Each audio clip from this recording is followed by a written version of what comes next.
Angry Bears Fan Podcast, episode 55. Lance Briggs, like, follow, subscribe, all that good stuff. Shout out to everybody. You guys been really enjoying the reels on TikTok, YouTube, all that stuff. Lots of comments, lots of a lot of people not agreeing with Tom.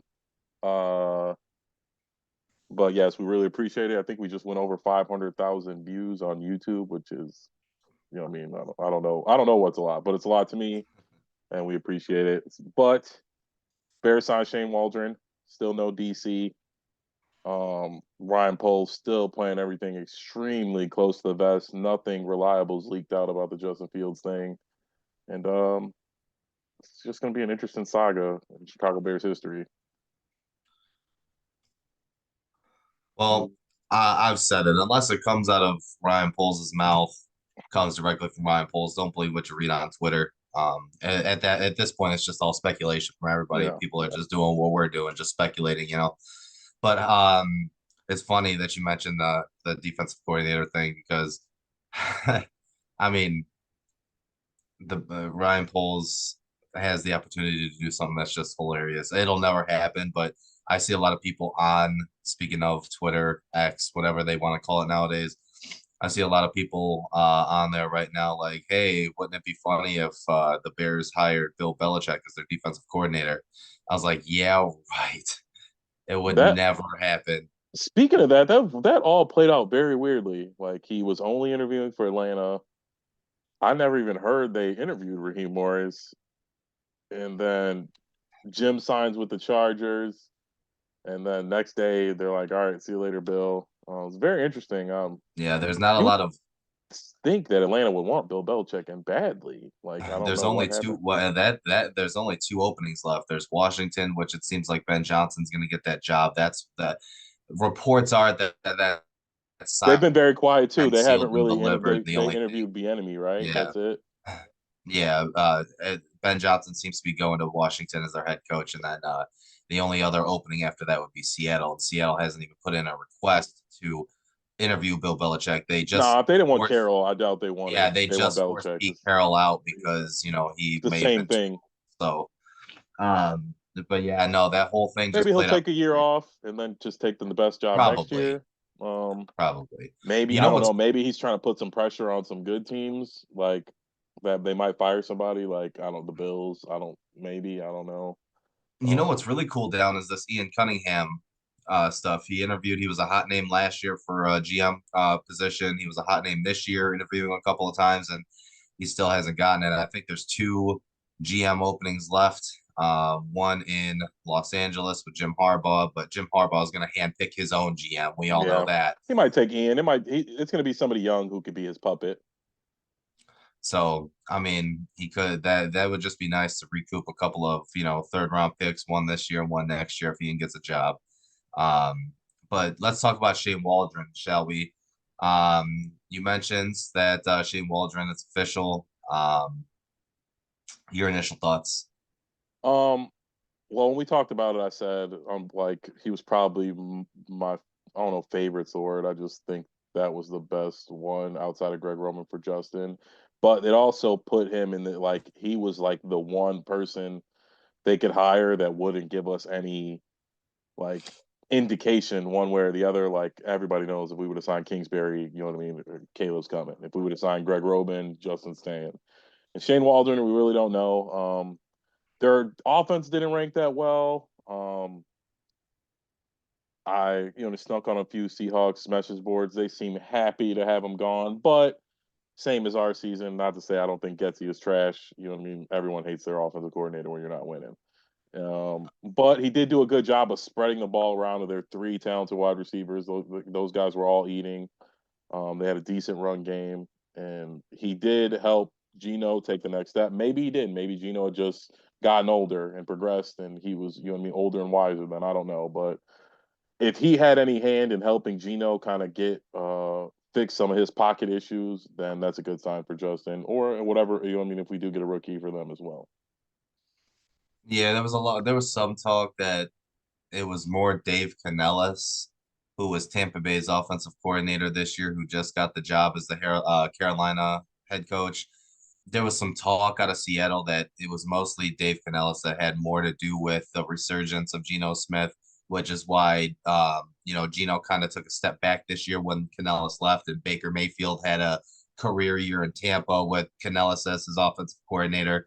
Either way, it's an experienced play caller. It's something that the Bears don't do. They don't go top shelf coach, Yeah, buying. And this was a top shelf hire. This wasn't an unknown. This wasn't an unproven guy. This wasn't a new trends analytics kind of hire. This was a, hey, this guy's been calling plays for several years. He knows how to call plays. He's done it before. He's a good coach. Let's just let's write him a check, and that's what the Bears did. And the Bears don't do that. So it was very nice to see. And then we talk about personnel. So in the West Coast offense that they run, and Luke Getzey, who interviewed for the Raiders offensive coordinator position, which I think is kind of funny. There wasn't a lot of 11 personnel.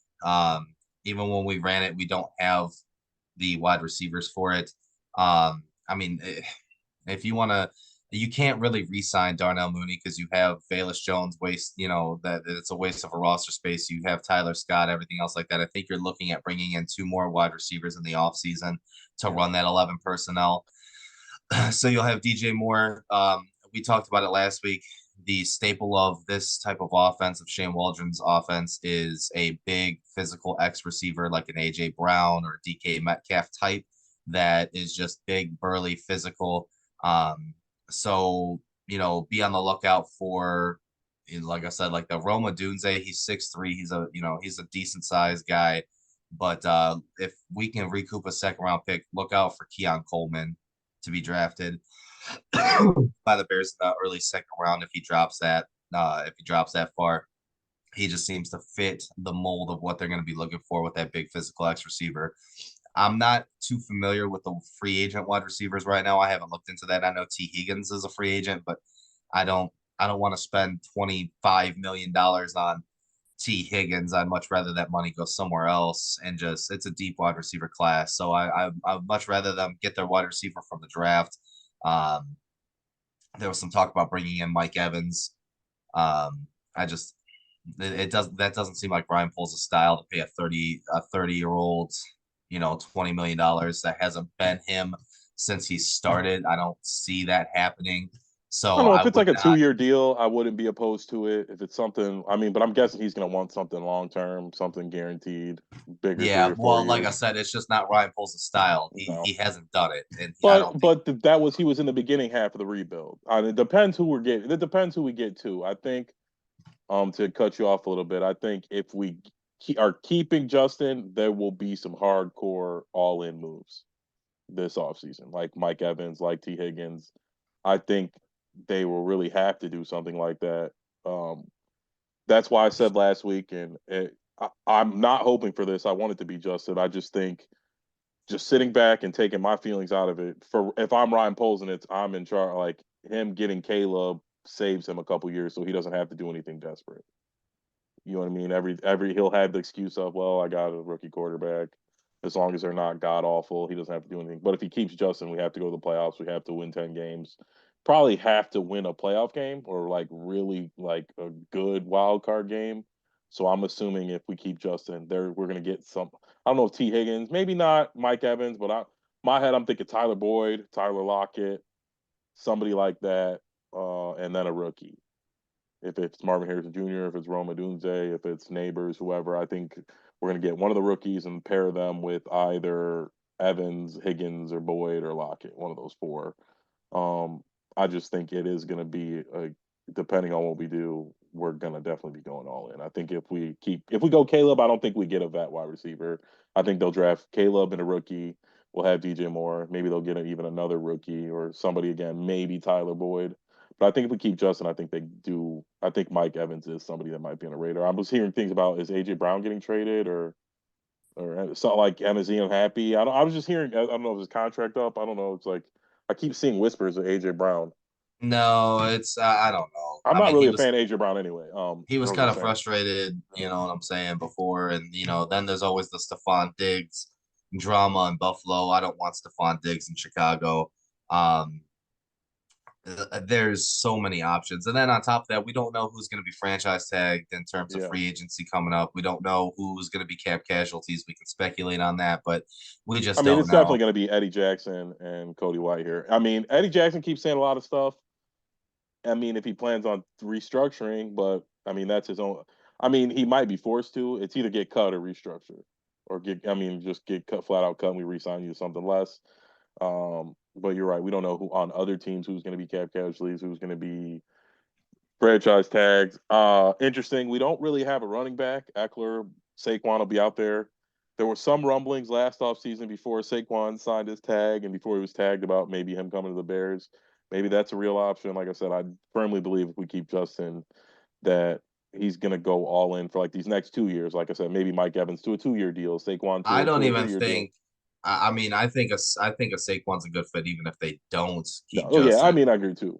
I just think we're gonna be like I think Saquon. Yeah, no matter what, I think we should take a stab at Saquon. If we got Caleb, if we got Justin, whoever, I think yes, I think Saquon fits right in. The thing is that you keep Justin. You can't sign any vets to longer than a 2 year deal because your money is going to be tied up in Justin Fields after that Yeah, because you're going to have to sign him to an extension, which is why I don't think, even if they keep Fields, I don't think they're spending big money at that position for an older guy like Mike Evans. Now, if they drafted Caleb Williams, that'd be different because it's like, okay, well, we can maybe sign T. Higgins to a 4 year, deal or whatever because we don't have to pay Caleb in a couple years because that extension still doesn't take place whatever. Even if they sign him to an extension, say they sign him year 3, hey, there's a 5 year extension. That extension doesn't take place until after technically that 5th year option because you still get 5 years to keep control. That money does not get added on to the salary cap sometimes I think until some. Well, you got to it, get the it, bonus money, right? Doesn't that yeah, affect stuff? it all depends on how it's structured. They can always, write it in as a signing bonus or whatever, but those like Patrick Mahomes is like what was it, the 10 year, $500 million extension or whatever, that just kicked in this year, I think. I think But this yeah, was the that first I year of think that I guess extension. where he was making 50 million a year, yeah, just kicked in. But it didn't Yeah. don't like how does a signing a bonus affect the salary cap? Because they have to give him whatever it is guaranteed and like Well, sign. yeah, because remember we were talking about the ceiling floor, or the salary cap floor or whatever, last year, how the Bears had to spend a certain amount of money within a rolling 3 year period. The signing bonuses and everything else like that factor into that. Okay. And that's how that works. So realistically, you could probably do that with the whole Saquon thing. It's if it depends. What's the price? That is true. Like Austin Eckler's getting up there. But like with Saquon, it's how much was he getting paid on the franchise? 14, Something 12 and like a that. half? I Yeah. think it was 12 and a half. So he's going to want that, I'm guessing he's gonna want 10. huh? I think he's gonna want 10 if he's want like a 4 year deal. Getting 12 or 14 for 1 year is a lot different than a guaranteed contract that's long term. So I'm guessing he'll want like 30 for 3 years or something like that with 20 of it guaranteed or something like that. That's my guess is what he's going to get. Like Derrick Henry's out there, Eckler's out there. He's not going to be able to play too much hardball. And I'm assuming he's not going to want to end up on a dumpster fire either.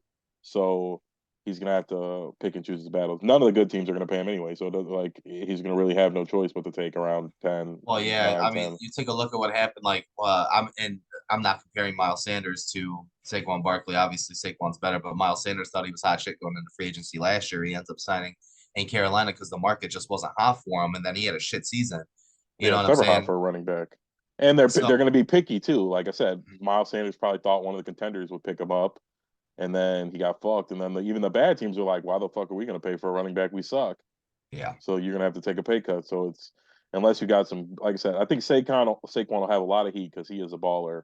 But I don't think he's going to be able to demand too much crazy money. Like he doesn't have that much leverage. He's injury prone. He's at a position that people don't value. No matter how good he's been, it's really never been good enough for the Giants to be anything. So, I mean, I think he's just like 2 steps below Christian McCaffrey, and they're both injury prone anyway. Nobody wants to pay a running back anymore. yeah. There was a thing going around on Twitter, as well. So while a lot of the players, most of the players for the Bears and everything else like that, teams that are in the playoffs, they're all on vacation, somewhere warm, nice. They're back with their families, blah blah blah blah blah. There was a video posted on Chicago Bears website where Justin Fields is in the lock. He's in the weight room. He's at Hallis Hall right now, continuing to work. And I think that's where a lot of people, that's what a lot of people like to see from Justin, and that's why they have a hard time, you know, coming to terms with this. This may have been his last season. He may not be here next Yeah, year. it's rough. Um, so I could see where people I could see where people have that opinion where, this kid's a hard worker and, this and the other. It's just for me, I don't know. I've been on the fence. I can't, I don't want to say one way or another what I would do because either way, it's, it's franchise changing for you. You know what I'm Yeah, saying? it's a Brian tough Poles, decision for sure. it's the hardest decision he's probably ever going to have to make as a GM, and it's legacy making. You know what I'm saying? Like Yeah, everybody keeps talking about, and here's the thing: you and I, we could sit here and we could say that we watch, you watch a lot of college football. I watch, a lot of tape just in general, just kind of getting a feel for these guys, but. Um, all of these talent evaluators that have been in the league years and years and years and years, they just keep saying that Caleb Williams is the most talented guy they have seen in a very, very long time. And it's hard to not they take said that. some of those guys said that Not shit they're about not a Zach perfect. Wilson. Like I Well, don't. they're not a perfect Yes, prospect by any standard. Daniel Jeremiah, who used to be a former scout, he said flat out like Caleb Williams isn't perfect. There is no such thing as a perfect prospect. He goes, but if the Bears draft him this year, they will have the most talented quarterback in the NFC North already, just based off of if talent. we're saying talent, then I think Justin, we already have the most talented one.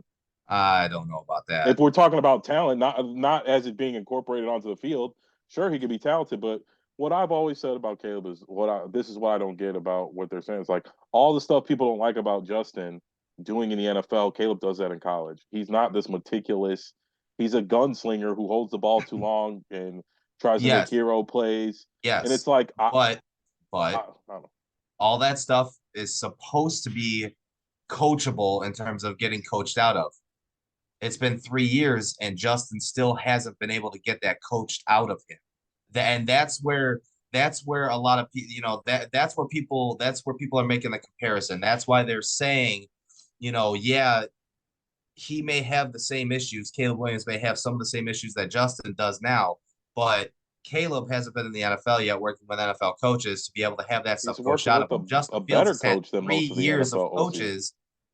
I don't know. I Justin think Fields has had 3 years of coaches in the NFL and has not been able to, that well, hasn't that been. part I agree with, and I won't argue that. Maybe but in my head, maybe he's a slow learner. And Caleb has been in one system with the same guy running the same place for 3 years straight. So obviously you're going to look clean. Justin has not been doing that. They went from he had Nagy, then year two we had Getsy, but we were running the Wildcat Lamar Jackson year one offense, and he rushed for 1,100 yards. And then this year we went to something else. So there's just a little bit, and I think what also gets lost is also Justin, like our offensive line, there's certain stats they look good, but this year I don't think we started the same O line more than one game in a row, maybe two. Same thing a year before. These guys aren't there, and again, I just think maybe he's a slow learner. And to build upon what you said earlier, yes, he's in the gym working. Like I say, I understand football is a business, but I don't think the best organizations are necessarily always ran like a business. I think at the end of the day, football is more like you just can't like it can't just be a business. Chemistry plays a part, and I just think to me why I don't like getting rid of Justin now is like we got this kid, we stripped the team bare and made him take a beating during the rebuild. And when the rebuild's over and we're finally going to tool up and go on, we throw this kid in the dumpster to go get somebody else while we let him get sacked and dragged and all that shit. And then, like, again, and I just don't know if that's necessarily good chemistry for your team. I've said I've been harping about this with Roquan, even though T.J. Edwards and Edmonds were just fine. They were adequate. Probably, like I said, maybe Edmonds played slightly worse than Roquan would have. I just think it was chemistry to keep our all pro first ballot Hall of Fame players, even if you got to pay them a little bit more money. It's culture. We ran we disrespected Urlacher and ran him out of town. And there was like, I just think at some point you gotta show some uh loyalty to your guy, like to your guys, and not you can't just be like, oh, this is a business and think you're gonna win. What teams win like that? Like maybe the Patriots, but I don't know. Like I said last week, the Patriots, Tom Brady's taking pay cuts. Other guys are taking pay cuts. You know what I mean? Like they're playing for each other. Tom Brady more than anybody else, he was playing for the team. And also what I said last week, I don't know if Justin's that guy. I know for a fact Caleb's not that guy. We're not getting any kind of discount with Caleb Williams when it's time comes money time. And maybe we won't with Justin. I don't know. He just seems more like that type. And these guys keep coming out and defending Justin. Mike Singletary came out and defended Justin. Um, I don't know. I think the city likes him, and I think either way, it's a throwaway season if we get Caleb Williams. Maybe he will be good, but either way, I think next year is you throw it away. Just based on everything that's ever happened in the history of the NFL, more than likely it's a throwaway season. And then so we're just in a sitting around with our sitting at least with Justin, there'll be some expectations for greatness. The whole season will be full of excuses if we get Caleb. Well, we had a rookie, so it doesn't matter. I mean, I see where you're coming from. I'm just gonna go, like I said, when are you ever gonna have the opportunity to have the number one overall pick again? You know, it sucks. It sucks. I And don't know I'm what not that saying means it's though. easy. You say that, but like, what does that mean? None of the like, how many of the best quarterbacks in the NFL were the number one overall pick? We don't need the number one overall pick to It get a doesn't good it doesn't quarterback. that it doesn't matter. You have to get it right regardless of who you pick, absolutely. But having this number one overall pick, you have your choice of whoever you want, right? Yeah. And you're in a position to where you got it from another team. So it's not like you are the worst team in football because that's your number one overall pick. You made a trade. Another team gave you the number one overall pick.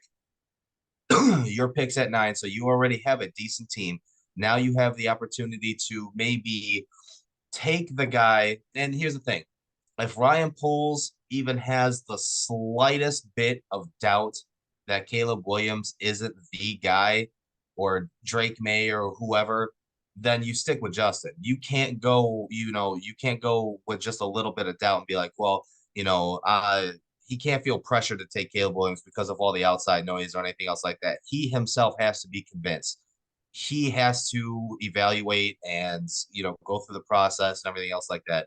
If he doesn't feel 100% that Caleb Williams is the guy, or Drake May, or Jaden Daniels, or whoever he decides to pick, then you stick with Justin. But if he feels in his heart of hearts that Caleb Williams right now is the guy to take this franchise into the future, then that's who he's got to take. And he's in the position he's in because that's what he gets paid to do. And we'll see. So We does don't know Jerry how he Angelo. Like evaluates. they again, they don't. I don't. I'm not so big on the number one pick thing, just because historically they rarely panned out, and even the ones who did, what? How long? I was just what Peyton Manning took him 10 years to win, 9 years to I win. get it. I get it. But Matt again, Stafford took him 13 years in another team. Cam Newton, I mean, he had two good seasons. Like, we're talking about we're talking about historically, and yes, there's a lot of expectations, a lot of pressure. But how many of those number one picks went to teams that had a playoff caliber roster? Because they were close. The Bears were close this year. How many of those number one picks that you just named, that you just thought of, went to playoff caliber teams well, I from the year guess none before? of them, None but of I them. mean, Not a single we're one. we're a Not a playoff single one caliber ever. team. But yes, but again, in my head, I'm thinking Justin's So on the team. If you take so Justin, if you pluck Justin off the team, are we still the playoff caliber? Like, are it we doesn't still the same matter. thing? That does It doesn't. matter. It doesn't. No, it doesn't, because Tyson Bagent went 2-2 while Yes, but Justin he Fields played was the hurt. Raiders, the Uh, Panthers, the okay, Justin Saints, Fields. Who did Justin Fields beat? the He Lions. beat Jared Goff. They're playing right now. The one quality win. Like I mean, I'm your not saying argument. one. You know what I'm Well, saying? I'm Your just saying it's argument like I'm is not saying that he. I'm just saying Justin would have beat those guys too. It wasn't like we won those games because of Tyson Bagent. and Like, Tyson Bagent probably could have, maybe not against the no, Lions, but Tyson I Bagent don't think probably we could would have have beat the beaten. Lions. I'm not. I just Maybe the said Tyson Vikings that Bagent. game we won 9 to whatever 13 to. I'm just, like Well, just hold as on. a part of You us didn't let being me a bum. finish. Okay, go ahead. You didn't let me finish. So you talk about historically number one quarterbacks or number one picks who have been quarterbacks don't pan out or take a while to pan out or whatever. This situation has never happened before. This is the first time historically that something like this has happened. So we can't go based off of Well, I mean, we historic. can because those guys, their team wasn't a playoff team when they were rookie, but it eventually became a playoff team, and they didn't do shit when it did, when they were more experienced. But they don't have the roster that Peyton the Manning what did I'm have a saying is roster year three, they four, don't have five, the 6, 7. yeah, but not as a rookie. They Yeah, but I'm have not the talking about a rookie. I opportunity already to told you the be. rookie year is a throwaway. I already told you we're not I making the don't think playoffs it as a is. rookie. It I don't is. think it Yeah, is. I don't imagine. Now with the roster the way it is, I I really mean, don't. as And I how don't know. much of a drop off, you know what I'm saying? Because That's what I'm saying. He'll be the same. I think he'll be similar to Justin Fields. We'll be 7-10 again his and not make the playoffs. his rookie year, I don't That's what I know. mean. I mean, I don't If you know have the either. other I'm just playmakers, looking at historically number one QBs in general, but I mean, yeah, rookie QBs in general. It's not even number ones. You're not. It's not happening. Even the best quarterbacks we've ever had in the league ever don't do it. So saying he's a generational talent and all this stuff is like it doesn't even matter because we've seen generational talents. Trevor Lawrence couldn't overcome it. Like these guys are all very good players. So I don't necessarily think like I know what you're saying. We're never going to be in the catbird seat and get our pick of the litter. But maybe that's not always the best thing to be in the first spot. Well, the Panthers were in the number one spot and they fucking blew their load, and every other team in the league would too, and they would have picked fucking Bryce Young, and like they I said, wouldn't have got the you have to get it right. that's what I'm I'm saying. not Yeah, but what I'm saying is like, so who cares? What if next year we're pick three?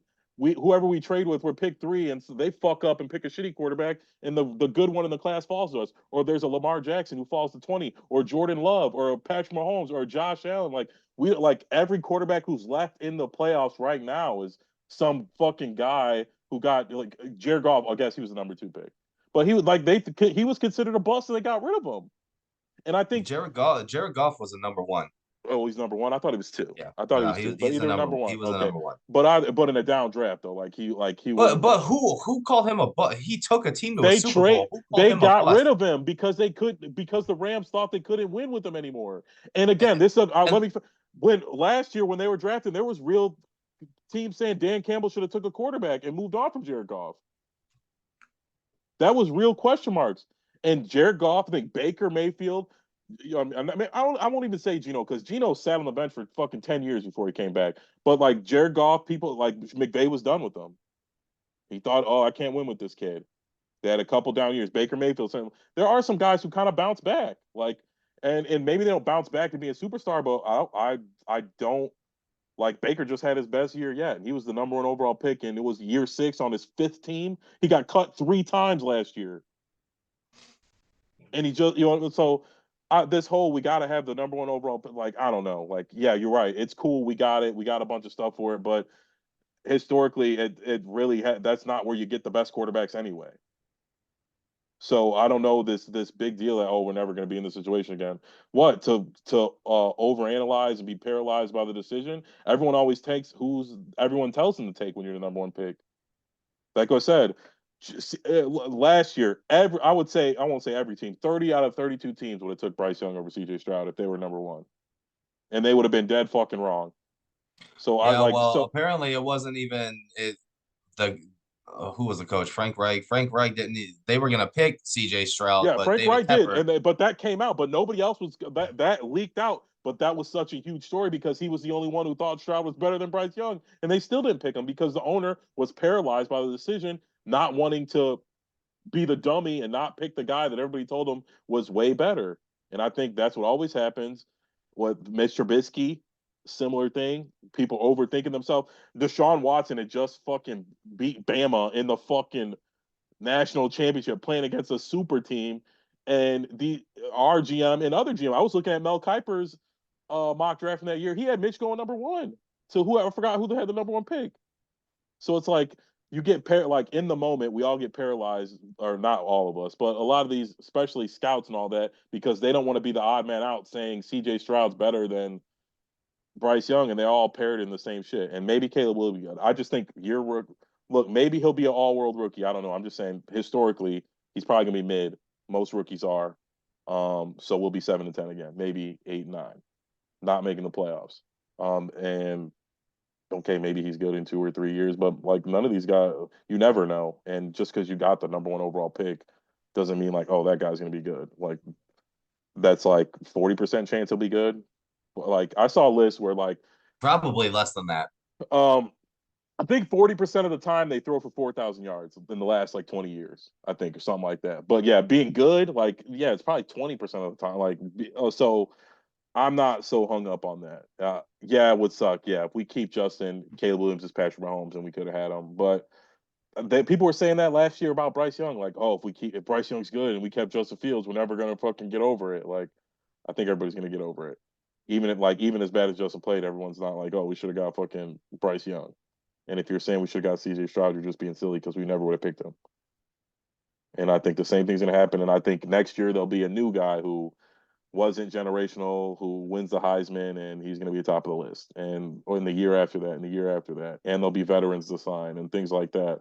I don't think you need to just you have to have this superstar quarterback right now, or you're not going to be relevant. Like I don't know, they got Purdy, he's a late round pick. You surround him with good guys.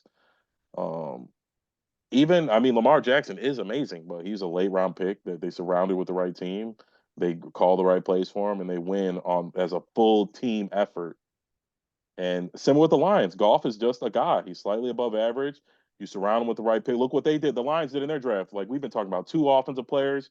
First round, those guys were studs. Jameer Gibbs and Laporta have been two of the best rookies ever. Like, and I think it's Laporta easier. Yeah. Laporta was a second round pick.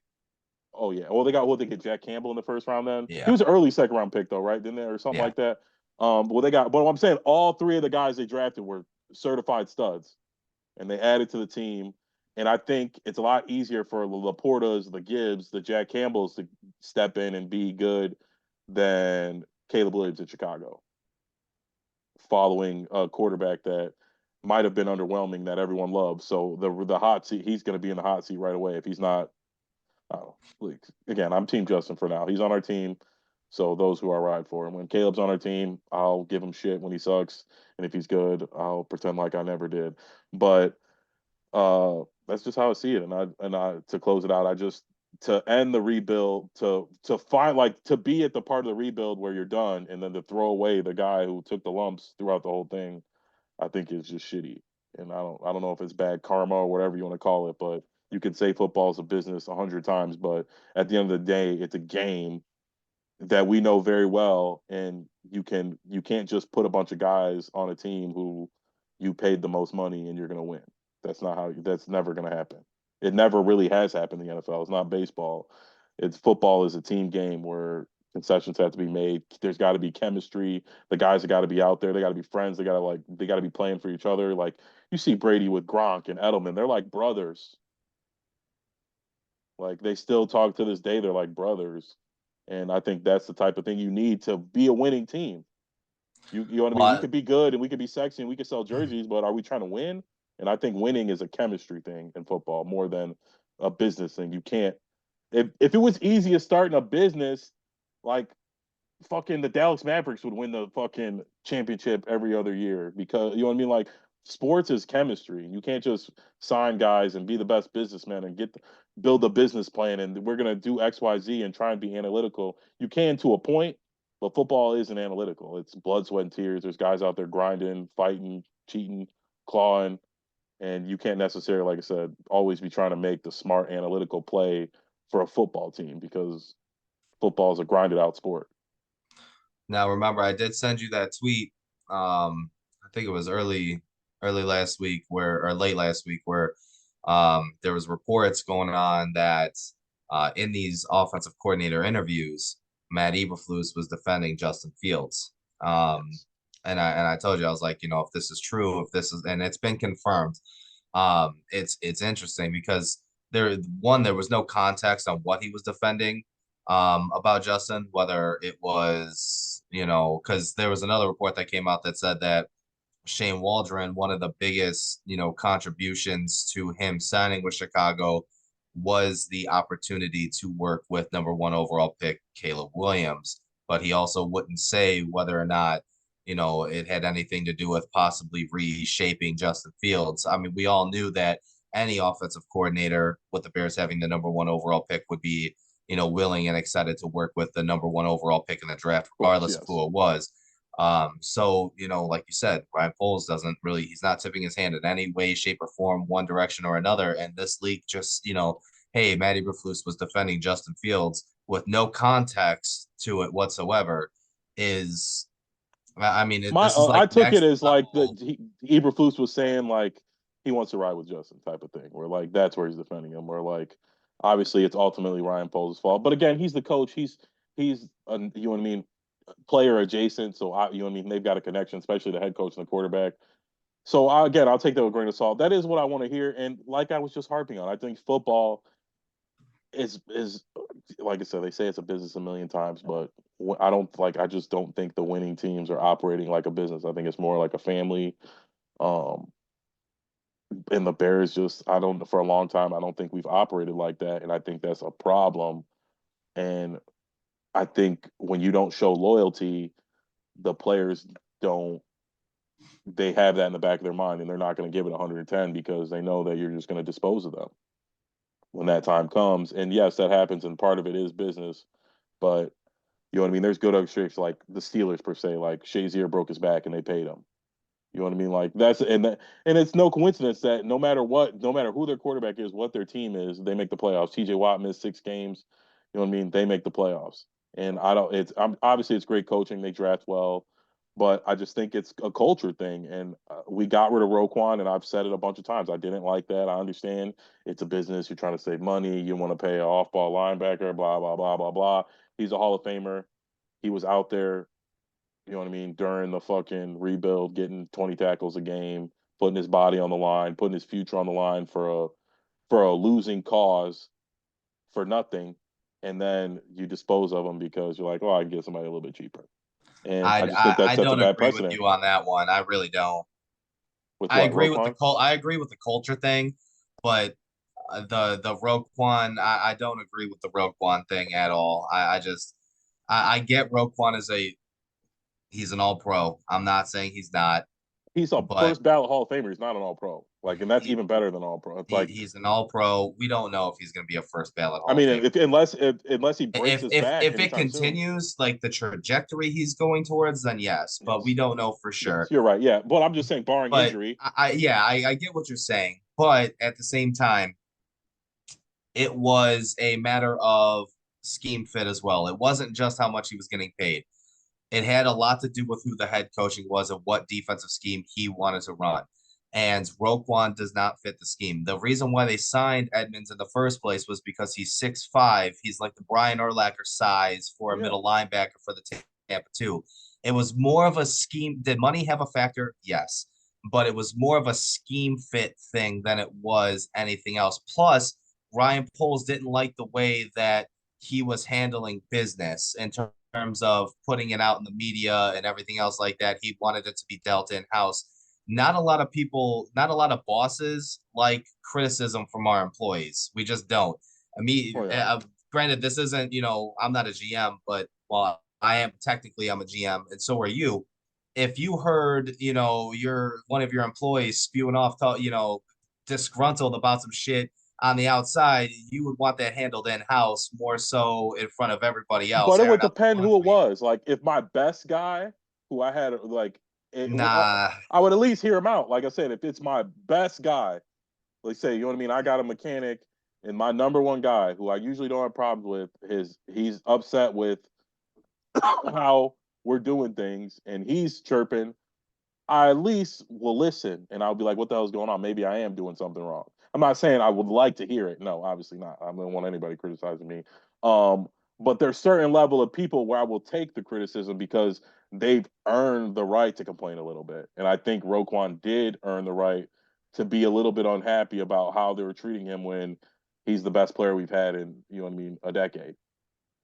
Like and I they're said, treating I him think it like was more of a he was scheme being too thing than it greedy. was anything else. And it wasn't like he was asking for what he was gonna get. Like that's just what it was. Like you're gonna get upset with guys for asking what their market value is, and if you're not giving it to them being upset that you won't give them what their market value is. It wasn't like that's just what it was. He's gonna get paid that. The what he was asking from the Bears is what he got from the Ravens. And the Ravens they don't like to go out and spend like crazy either. They fucking played hardball Lamar Jackson. So that's all I mean. Yes, I don't necessarily. There was some things I didn't like about Roquan. He had some what I mean mental health issues or whatever the year before, and he sat out a couple games or his heart wasn't in it. I just like I said, like our guys, you have to. These guys have to think that if I ball out and I really give it my all for the Chicago Bears, they are going to reward me. Well, And when that's why and he said Jalen Johnson's not going anywhere. yeah, he said that, but he's still not signed. And the only person Well, he did sign was a guy. The only person he re-signed was a guy who hasn't even been playing on our team. there no, he paid Cole Kmet. Oh yeah, I'm just There's saying. But Montez Sweat, he paid him, and it's like he there's ain't been on our yeah, team. but there's also certain levels to it. You know what I'm saying? Jalen Johnson wants to be the number one paid corner in the league. That's what he wants. He But he wants to was be the the number highest one paid ranked corner in the corner, that's he and wants he's to a free be agent. That's what yeah, happens when you don't re-sign him. I understand. And like I said, there's going to be both sides have already said a long term, a long term deal is in the works. They're trying to get, so the franchise tag is probably going to happen, but both sides want a long term deal done, and it will get done. It's just a matter of money, guaranteed money. And I'm sure a lot of these contracts is about the guarantees. You know what I'm saying? Yeah. Especially with somebody like Jalen Johnson, who's had a history of not being able to stay healthy for a whole season. Jalen Johnson's going to get paid. I think it's more so just guarantees. And when Ryan Poles has never said he's never said about anybody, oh, they're not going anywhere. There's going to be a deal that's going to get I'm not done, saying and I don't Jalen think he'll Johnson's get going it to get done. I'm paid. just saying like you ball out, have their best season ever after they didn't want to re-sign you before the year, basically saying you weren't worth it, and then you got to fight and scratch and claw to get what you earned. And it's I like, get that, but at the same time, I mean, if some, and I'm not saying Jalen Johnson is saying anything like this, but let's just say, for instance, highest paid corner in the league right now is Jair Alexander. He's making just a tad north of $20 million. It's like 20 and a half or something like that. Let's just say Jalen Johnson's like, nah, fuck that. I want 25 a year. If I'm Ryan Poles, I'm like, all right, you can try to find it somewhere else. I'm not giving you 25. It's just not happening. Like well, I mean, there's yeah. setting the market, and then there's, Well, you know what I'm and saying? okay, and if that comes out, then I would feel a little bit differently. But I just think we've all the people we paid are people who ain't been here for the struggle outside of combat. And I don't know, like if I'm a Bears Well, player there's back in not a my lot head, of talent that's been here for the that's struggle, what I'm though. Like saying. And there, the ones we do have, we're getting rid of. Like the few we did have, we get rid of them and then get new guys and pay them when they haven't put well, in any uh, work. well, it's because some of them were part of the problem and some of them were part of the Yeah, solution. There's yeah. just like, But I mean, what you I'm saying talk. is like I never thought Roquan was a part of the problem, and based on what he's making now in his production, I think we could have afforded the extra fucking what is it 3 million we would have paid him compared to Tremaine Edmonds. Like Yeah, but there's also a little bit of a difference too in terms of coaching and, like you said, locker room culture. Do you? yeah, Uh, but I think Roquan. That's what I mean. I think Roquan Smith has a big ego, and he's kind of a diva. And I don't think that they could have really handled that on a losing team or a rebuilding team or anything else like that. John Harbaugh is one of the most respected coaches in all of the world. You know what I'm saying? Roquan Smith's not going to sit there and try to fuck with John Harbaugh. It's just not going to happen. well, yeah, you But go to Matt a different Eberflus, place on the where other hand, Matt Eberflus, I mean, granted, he's a player's coach. The players seem to love playing for Eberflus, but we haven't really seen him handle egos or divas or anything. Because even DJ Moore, you take a look at the build of the team, and every single one of those guys is a team guy. Roquan was more a me guy. You know what I'm saying? I And don't know about that's that. where I think the disconnect was, and that's one of the reasons why they didn't bring him back and they traded him is because it was me, not we. And the guys that we have now, I mean, you see it. They're defending their teammates. They want Justin back. Well, Jalen I'm saying Johnson's going on Roquan's defended podcasts Justin. and and he's not talking even. about not just himself, but he's talking about other people. And, it's just Jalen Johnson's going to get paid. I'm not worried I'm about not. I Jalen. don't. I think. I mean, no matter what, they're tagging him. He ain't going nowhere. So I know that. I'm just saying, like, it seems But like so we're they're at. talking about money. We're talking about Eddie Jackson possibly getting cut or taking a pay cut to stay with the team. Eddie Jackson was there when we were good and when we were bad. How come we're not rewarding him for that?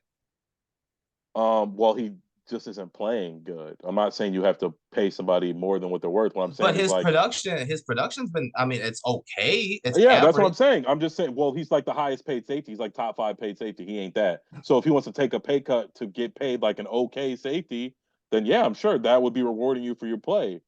But right now he's getting paid like a top five safety. I think he's the number like I three. think he's three. Yeah, like so. You understand? Like I understand that part of business. If your production is not close to what the money you're making, but I do think they should offer, you know what I mean, Eddie Jackson a fair deal based on like they know how much they're going to pay his replacement, who they're going to go sign in free agency. Say, hey, this is what we've allocated to go get Amos or whoever else is a fucking free agent. Will you take this?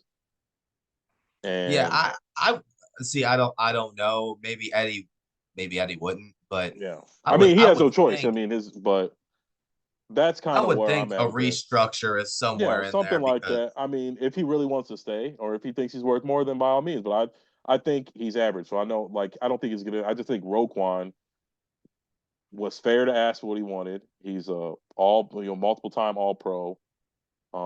Even in our down years, he's getting fucking 20 tackles a game. I know I didn't gas him up. There are a lot of garbage tackles, but somebody's got to get him. He's out there throwing his body on the line for 5 years straight, and I don't know. Like, I think you reward some of that, and that's how I feel about Justin, where it's like they brought him into this shitty situation. They put him behind shitty O line. They made him take the sacks. They ran him for 1,200 rushing yards in a tank season.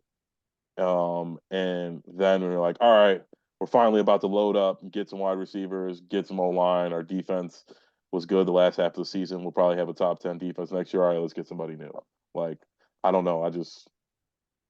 I think that's just bad. What if you want to call it karma or what? It's just bad juju coming your way when you do shit like that. And I think at some point you kind of gotta be loyal sometimes and bite the bullet. And maybe this isn't one of those times. I think it will fuck up our chemistry. And I know they're all big boys and they'll get over it. I just think they'll be playing at 90% instead of 110. And you got to be going like 100, 110 to be a real contender. well, I don't want to be a Ryan Poles' shoes. That's all I'm gonna That say. is true. It is tough. It just And I already, like I said, I'm biased and I couldn't even imagine. And I know, like I said, I can look at it logically, and I think we will get Caleb because if you're Ryan Poles and you're trying to be a GM for as long as you possibly can, I think that's the safest play. That'll give him 2 years, maybe three if Caleb's mid. Um, Justin, if Justin's not good next year, he's basically fired, and that is a tough pill to swallow. You got to put a lot of faith in Justin. My job's not on the line with Justin, so I can just, you know what I mean, give him my all. But I do understand that Ryan Poles' job is on the line, and if Justin sucks next year, he's fired. Him and Eberflus are gone. If Caleb sucks next year, it's nothing. It's to be expected, like I've been saying. Just, you know what I mean. It's hard to fire somebody when you know what I mean. They had a mid season with a rookie quarterback that's why they should have fired the fucking head coach this year. this year, and that's what I'm saying. If they wanted to go Caleb, they should have just fired Eberflus, saddled these two guys together. Poles, their head coach, and Caleb, and they ride it out for the next 4 years on Caleb's contract. Now we're in this weird position where we always are in, where it's like uh, GM with a head coach you didn't, GM with a head coach you didn't want initially, head The coach with head a coach with a quarterback quarterback he that didn't he want. didn't draft. I don't know if he didn't want him, but he didn't draft. Same with Ryan Poles. Maybe that was a appeal to the job that they had Justin Fields, but um, guys that they didn't pick, and then we're on the carousel now, where now Eberflus is on the hot seat. If we have a losing seat, if we don't make the playoffs, he's fired. Even if we make the play, I don't think like unless we have a really good showing in the wild card, I think Eberflus is fired. Um, and the same with like depending on who our quarterback is, Poles might, you know what I mean. If we have a bad year, Poles is out of there. If he keeps Justin. Justin is the 14th best quarterback, and Caleb's top 10. He's fucked.